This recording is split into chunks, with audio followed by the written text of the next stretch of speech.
तुम्ही वेळेत 8 तास झोपताय का? ओके, 8 तास नाही झोपतात, 7 तास झोपताय का?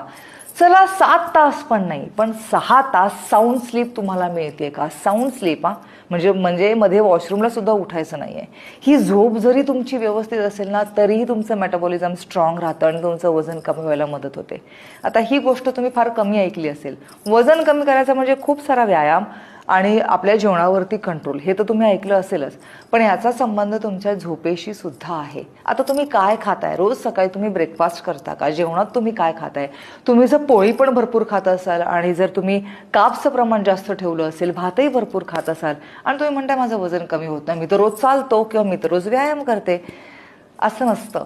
सगळ्याची सांगड तुम्हाला व्यवस्थित घालता आली पाहिजे, तेव्हा त्याचा परिणाम तुम्हाला वजन काट्यावरती दिसणार आहे. सकाळी तुम्ही योग्य ब्रेकफास्ट खाल्ला पाहिजे. मी तर म्हणेन की सकाळी पोटभर ब्रेकफास्ट करा. तुम्हाला काय पोहे खायचे असतील किंवा उपमा खायचा असेल, प्रॉपर इडली खायची असेल, सकाळचा नाश्ता हा व्यवस्थित झालाच पाहिजे. खूप लोकांना सवय असते नाश्ता स्किप करायचा, दुपारी भरभरून जेवायचं आणि मग 2 तास झोपायचं, मग संध्याकाळी चहाबरोबर टोस्ट, खारी, बिस्किट हे सगळं खायचं. मग संध्याकाळी 7 वाजता परत काहीतरी फेरफटका मारायला गेला, शेवपुरी खायची, पाणीपुरी खायची आणि मग रात्री 9-10 वाजता व्यवस्थित परत जेवायचं. आणि मग जराही व्यायाम किंवा वॉक न करता शतपावलीसुद्धा करायची नाही आणि डायरेक्ट झोपून जायचं.